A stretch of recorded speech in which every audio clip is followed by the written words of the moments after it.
For the past 10 years, 20 years, 30 years, Nigeria has been having challenges that are beckoning and waiting for answers and solutions. That is why we are bringing to you our program, State of the Nation. And this is going to come up on our flagship program this morning on ITV. I am hereby inviting you to join me, Bola Bakare, your host, on State of the Nation, so that we can hasten the motions that brings national development. It's going to be a regular basis on Tuesdays. Make it a date with me. I'll be there waiting for you, and then we shall discuss Nigeria on an holistic level.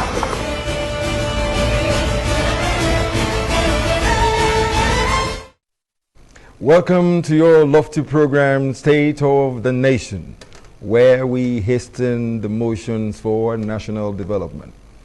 And when it comes to national development, you're part of it too. This morning, our brief is going to anchor on one simple fact, that the challenges that we have in Nigeria is everybody's challenge. And if we are going to find solutions to it, it has to be a collective solution. Like the balance goes, no single tree makes a forest. It is us all that are called Nigerians. And the onus is on us to make sure that Nigeria becomes great. There is no doubt about that. Nigeria was born great. We have to keep it great. What are the challenges that we have? And how do we go about them? Honestly, we need to think about it. We need not delude ourselves that there is nothing wrong, everything is okay, nothing is okay, my brothers and sisters. We need to work hard at making it okay. This brings to the fore the will to make Nigeria great, which is just the caption of this brief that we're going to talk about this morning. Do you have the will to make Nigeria great? Do we collectively have the will to make Nigeria great? Let me cite you some maybe cogent topical issues that I think we should apply the element of the will to make Nigeria great, so that we can negate and mitigate some of those challenges that we have. Take, for instance, a case that is now on a regular basis. The case of ASU, our students being out of school, the case of NANS, Ministry of Education, Ministry of Labor and Employment, and all the rest of the gamut.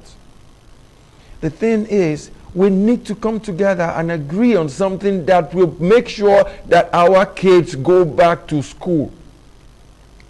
ASU is making demands. Some of them are cogent. For better allowances, they are trying a situation to say, okay, we want to have our own payment system, which is called UTES, as against the IPs, that is for the rest of the civil service. ASU, I want to ask you, please don't make that an issue. Are you not a civil servant? So why are you scared of IPs? Do you want another payment system, salary structure on your own? Why don't you say that? For you to say the money that belongs to Nigeria, you want to control it your own way, let us take that with a pinch of salt. Let us make that a situation that will keep our kids at home. You are in the academia. One thing you're doing is you are stalling education. Our young ones are busy taking JAM, IBT, all the other examinations that will get them into tertiary institutions. If the ones in the tertiary institutions don't move to another class, how will our new kids be admitted? It will be a bad one for us to keep them at home, keep them on the street. It is a simple balance. They say the devil, and I do end as a devil's workshop. It's so elementary that even a 10-year-old kid knows about that. So why are we, the parents, the ones that are making that happen by stalling education? Nancy is saying, no, they are not going to do this. They are not going to agree. They are not in school. It's not good enough for them. Yes, those are statements of fact. They ought to be in school.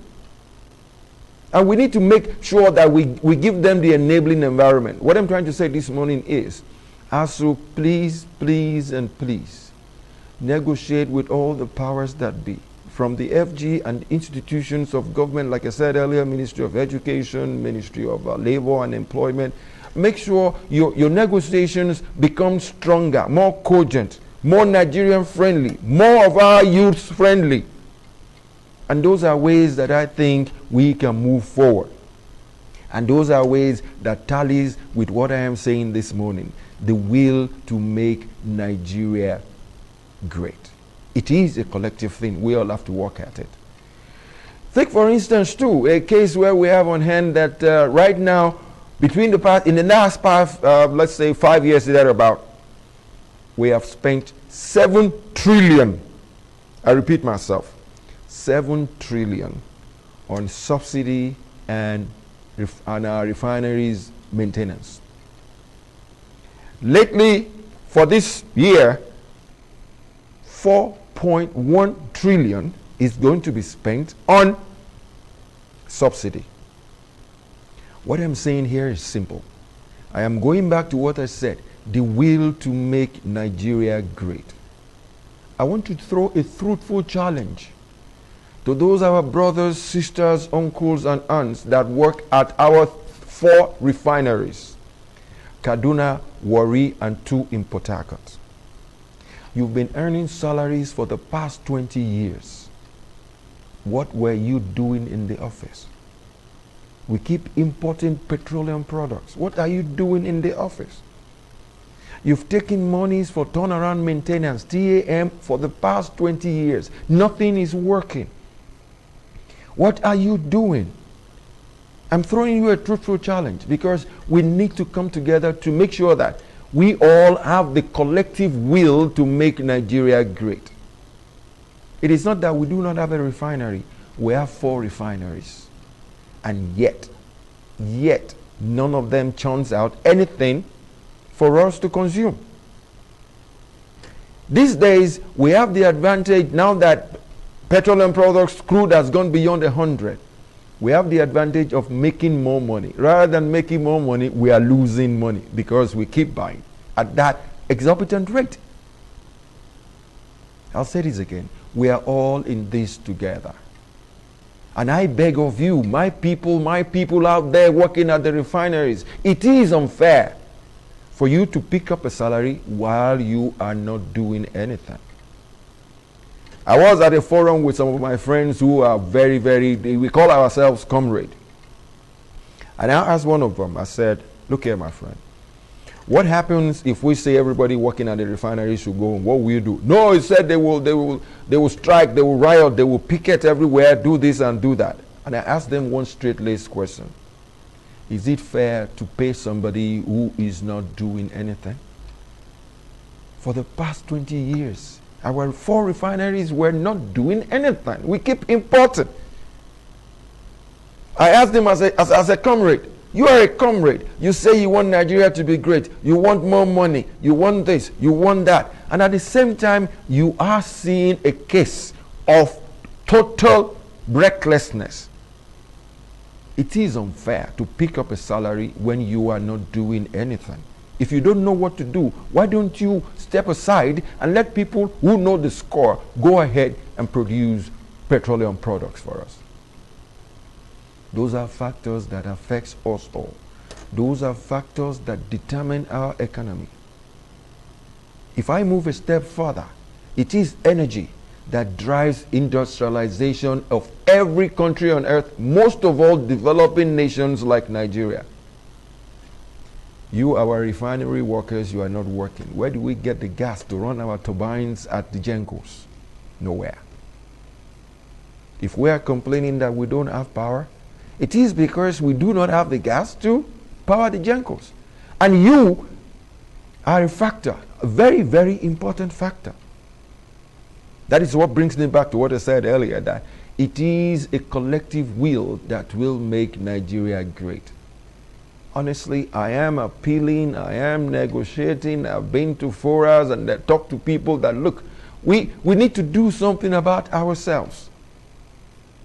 There is that notion that, you see, there are 3 steps of decadence. You can afford to be carefree. You can afford to be careless. but it is bad for us to be reckless. We are on the verge of being reckless, if not reckless as we speak. God has given us all it takes to make sure Nigeria is great. That is why we all should imbibe the will to make Nigeria great. Nobody is going to do it for us. The onus is on us to make sure Nigeria is a great country. Honestly, this morning, it's all a case of truthful challenge to every one of us to make Nigeria great. It's all a case of all of us must come together to make sure Nigeria becomes a great country. Politics is around the corner. I repeat, politics it's on the move as we speak, because everybody is talking about 2023. I want to advise you out there, you the electorate. You've been around, you complain a lot, you see what's going on, you know what is against your wish, you know what you want, you know your demands, you know your needs, you know your wants.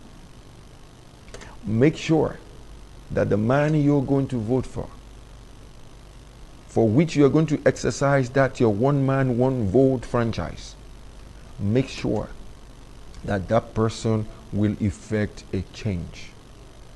Make sure that that person has the will to make Nigeria great. We are all in this together.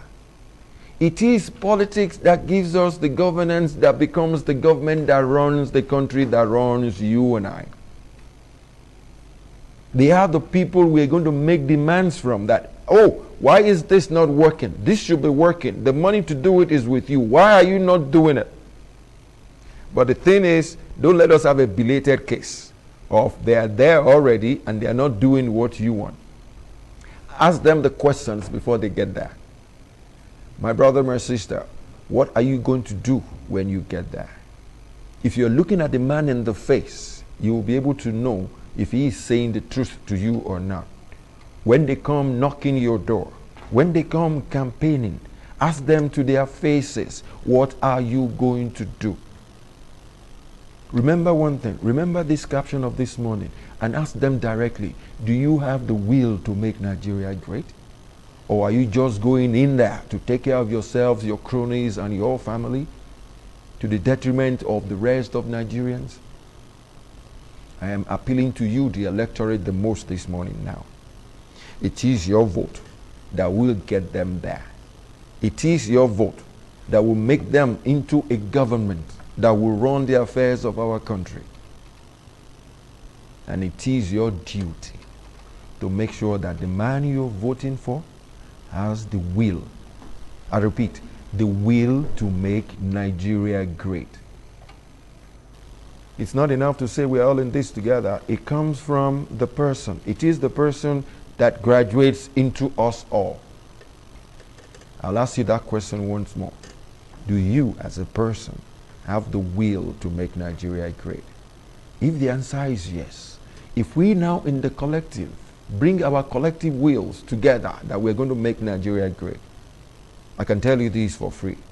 Nigeria is going to become a great country. That's about it for this morning. And I would like to tell you what the bouquet of ITV, what we have in our bouquet for you this morning. As usual, right after this, we shall delve into our TMI socials, where you now hear all the banters on the social media that can. Some will make you laugh, some will make you quip, some will make you snare. Just get used to it. It's something all your devices can give you, and then it becomes easy to join in the banters.